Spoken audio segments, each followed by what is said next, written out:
răng rắc nơ mồ nơ, nhô cốc tơ sang bơi mồ, nhớ phăng tơ green white nơ mồ, ấp tai y bồ xoan nơ mồ, ấp prani bồ sục nơ mồ,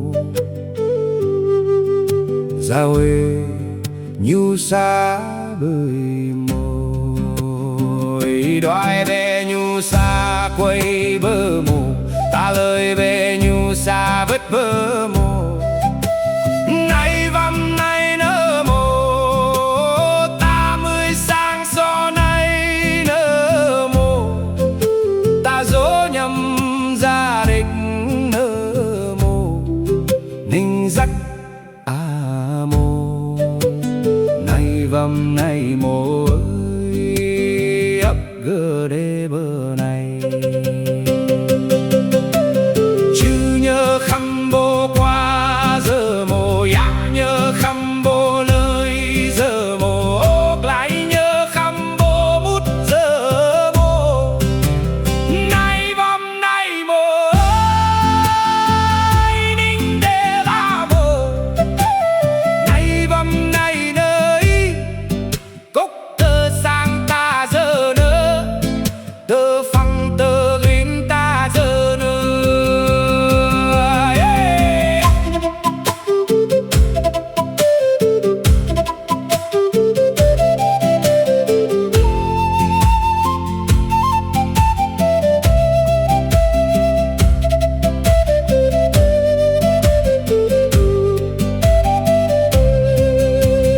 Nhớ sen bóp măng ta giờ nơ, ta nhớ dỗ răng nơ ta để nơ, hâm ta lời bê lê, bơ giờ ngăn nào mày nơ, hâm ta lời lê, bơ giờ nào dỗ này nơ, nay văm nay bồi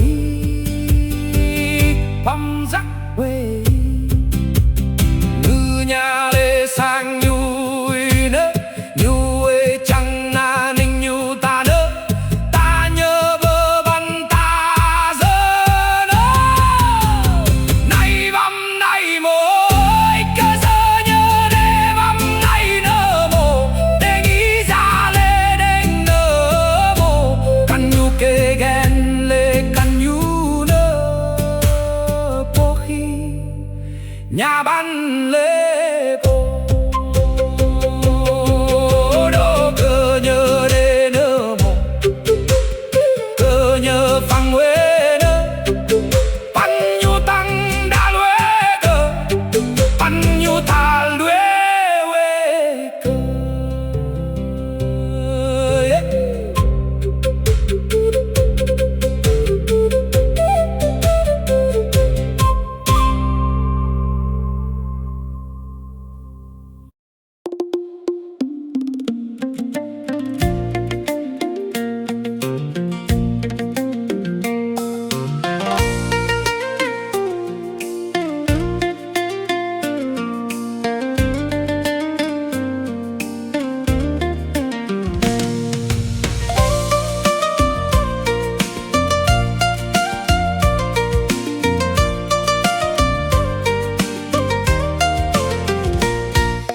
Ai ông khắp a đời, ai ông khắp a đời, hơ đi à lặng người vì măng, gió ngàn thổi qua đồi xa vắng, chim rừng gọi bạn giữa mùa sang.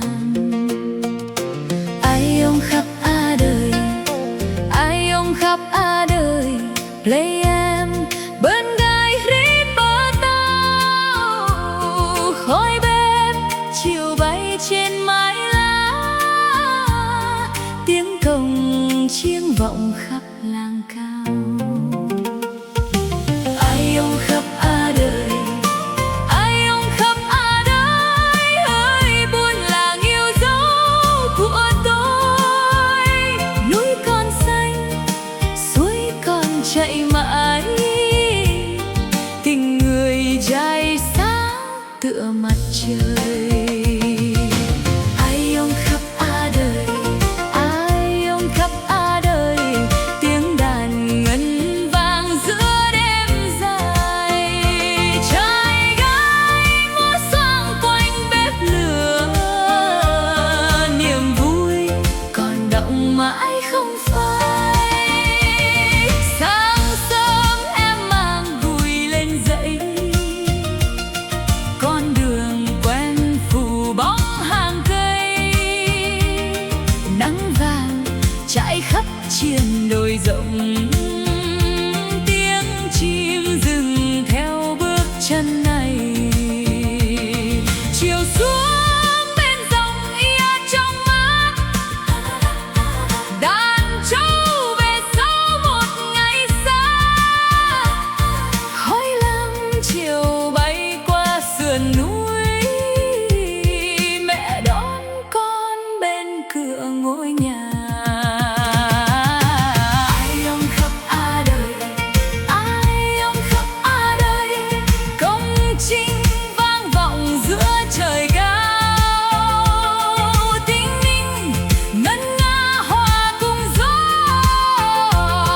đại ngàn thương nhớ biết là bao. Ai ôm khắp đời, ai ôm khắp dẫu đi xa vẫn nhớ buôn làng, nhớ tiếng suối reo, nhớ mùa lúa mới, nhớ tình người ấm giữa Tây Nguyên. Khi trăng sáng trên đỉnh núi cao, cả buôn làng cùng hát bên nhau. Tiếng dân ca theo gió bay mãi. Ai ôm khắp đời đến ngàn sâu. Ai ôm khắp đời, ai ôm khắp đời, ai ôm khắp đời, ai ôm khắp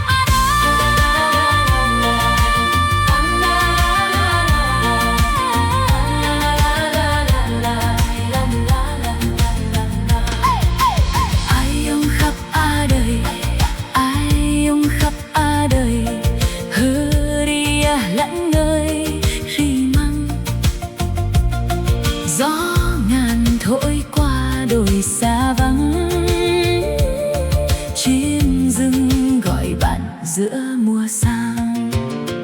Hey, ai ôm khắp đời, ai ôm khắp đời. Play em bên ngai rí bờ đào, khói bếp chiều bay trên mái lá.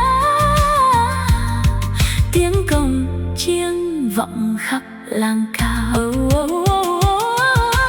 Ai ôm khắp đời, ai ôm khắp đời, ai buôn làng yêu dấu của tôi. Núi còn xanh, suối còn chảy mãi, tình người trái sáng tựa mặt trời. Ai ôm khắp đời, ai ôm khắp đời, tiếng đàn ngân vang giữa đêm dài. Trái cây múa xoang quanh bếp lửa, niềm vui còn đọng mãi không phai. Sáng sớm em mang gùi lên dậy, con đường quen phủ bóng hàng cây. Nắng vàng trải khắp triền đồi rộng, tiếng chim rừng theo bước chân này. Chiều xuống bên dòng ia trong mát, đàn trâu về sau một ngày xa. Khói lam chiều bay qua sườn núi, mẹ đón con bên cửa ngôi nhà.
đời hơ đi ya lặng người khi măng